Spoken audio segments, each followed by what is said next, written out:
All right, everyone, we're going to talk about a critical concept in sociology called social stratification. You probably haven't heard this word before.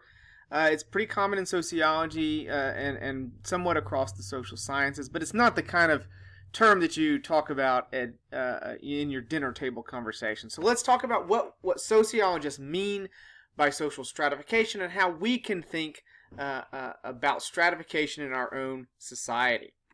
Now, when sociologists talk about this term social stratification, we have a particular meaning in mind. And I think there's different ways to sort of talk about the concept or to render a definition of it. But I'm going to talk about it, and we're going to use it in this class to mean the unequal distribution of some resources to people in different social positions in society. So some key aspects of that particular definition you want to pay attention to. We're talking about the distribution of important social resources, right? So we're talking about how it is that some people end up with different kinds of resources, different amounts, especially of resources, than others. And when we're thinking about social stratification, what we're really thinking about are social positions in a society. And so we're not so much thinking about why it is that, let's say, Bob has more income than Jane, but really about why it is that Bob, who is a male engineer, has a higher income than Jane, who is a female secretary. So it's those social positions that we're talking about and thinking about. Why do some positions get rewarded with more resources than do others? And now we can think about different kinds of resources as well. You're probably thinking already, I've kind of primed you to think about kinds of material resources, things like income and wealth, property distributions. And you can think about power as a kind of material resource in a society that can be distributed unequally. So we can think about resource distributions around material resources, but we can also think about what we can talk about as kind of cultural resources, the degree of prestige or honor or respect that some people in a society, by virtue of their social positions, end up getting. Right? And of course, these things overlap, and we should understand the ways that these material and cultural resources overlap. Those positions that have lots of property or lots of income tend to also have lots of prestige and respect attached to them as well. But this doesn't necessarily need to be the case. For example, you can think about stockbrokers in our current society who get lots of income but may not have as much respect as someone who has less income, let's say a clerical member, right, a pastor or a priest or someone like that, who may not have very much in terms of income, or but has a lot of prestige or honor. Or most especially right now, we can think about teachers who don't make very high incomes, but who have a lot of prestige or honor attached to them. Or we esteem them in high regard, especially right now. So those are how we can think about social, that's how we can kind of think about broadly the term social stratification. There are different positions, though, that we can think about being stratified. So we're going to talk about gender stratification. We're going to talk about racial stratification. We can talk about and think about social class as a means of stratifying or creating what you could think of as hierarchical layers of those social positions in a society where some are higher than others. So how stratified is the U.S. society? How can we think in terms of stratification? I'm going to offer some data to help us think about stratification in terms of two dimensions, especially those two material resources, if you will, income and wealth. So how much, when we're thinking about stratification, how much income inequality is there in the U.S.? How much wealth inequality? And those are two different, though we often conflate them, those are importantly two different kinds of material resources to think about.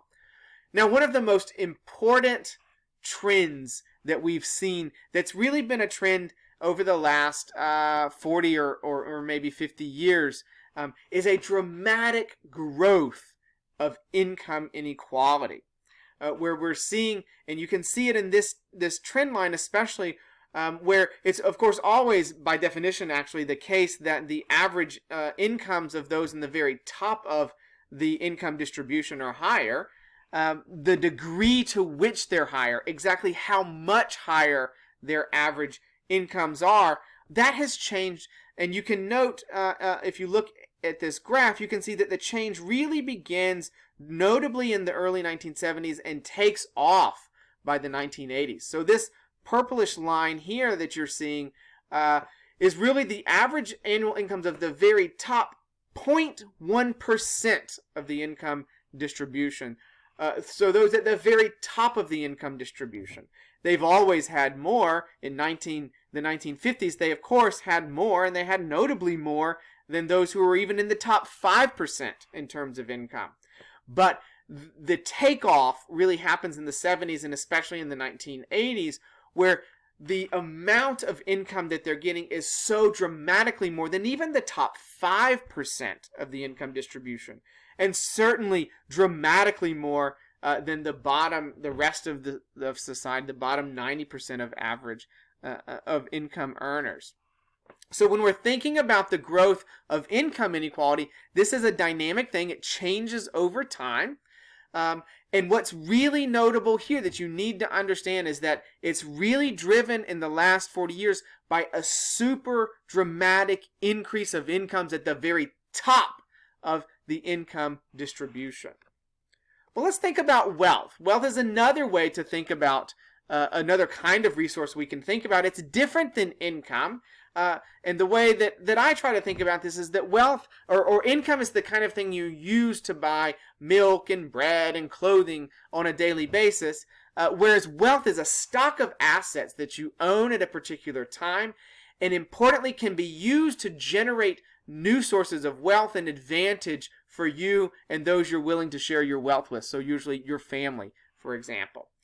So while income is that stream of money that you get oftentimes through things like a job, wealth is a stockpile of assets that has value that can be converted into advantages for you, and often it's your children. So wealth is a kind of special form of money that is used to create opportunities for you and your family. So what does the distribution of income relative to the distribution of wealth look like? If we just slice up the degree of income earners into the bottom 90%, the top 10%, the top 1%, what we can see is that roughly the bottom 90% of U.S. in 2010 had a little over half of all of the income, whereas the top 1% had about 17% of all of the income in the U.S. But when you look at wealth, the bottom 90% only has about a little under a quarter, so 23 or so percent of wealth, the total wealth of a society, while the top 1%, so 1% of the population, controls 35% of all of the wealth, all of the stock of assets that is given society, that our society has. So one of the things to see here is that wealth inequality is much more dramatic than is income inequality. Even as income inequality we've seen has been rising quite dramatically, wealth inequality has consistently been more unequally, or wealth has been more unequally distributed than has income been. Now you may be thinking to yourself, okay, well this is interesting. We can ask lots of interesting questions about how important this inequality is in a given society. But one of the things that we tend to think about in our own society when we think about stratification is that, well, we may have lots of inequality, but what about social mobility? It may not be such a big problem to have lots of inequality. Now, it may be, and I think there are good reasons to think it is a problem, but some would argue that this is not such a big problem so long as there's a lot of social mobility, so long as everyone has chances to get at the top end of the distribution. So we can think then about the question of social mobility. How much social mobility is there? How does social mobility happen? What does social mobility look like? And what we're doing when we think about social mobility is to ask about movement within the stratification system. Now you can think about vertical or horizontal movement, but we're typically thinking about vertical kind of movements up that stratification hierarchy. And the question then is, how possible is it to experience or see that kind of movement? In what we think of as a very closed system, so you can think about societies as varying from open to closed, and in a very closed stratification system, there's virtually no mobility. You are born into a particular position on that stratification hierarchy, and you will die in that same position. And your kids will very likely be in that very same position. Right? So in very closed systems, there's no social mobility. Now, in totally or completely open systems of stratification, what we're imagining there is there's lots of mobility. It's totally possible and very common to move up from the bottom to the top, the kind of rags to riches story that we're used to thinking about. But really, the question here is, well, how possible is it to move up the stratification system? And so I'm going to leave you with that question. You really need to be thinking, how possible, how likely is it to imagine people moving from the very bottom to the top? Now, of course, downward mobility is possible as well. You can move from the top to the bottom. But we're often in the American dream framework or the meritocratic framework thinking about, okay, well, how possible is it for someone who is born at the very bottom of a stratification system to move up? And that's a question about how open or closed our society is. And so I'm going to leave you with that question. How possible is it to move up the stratification system in the U.S.?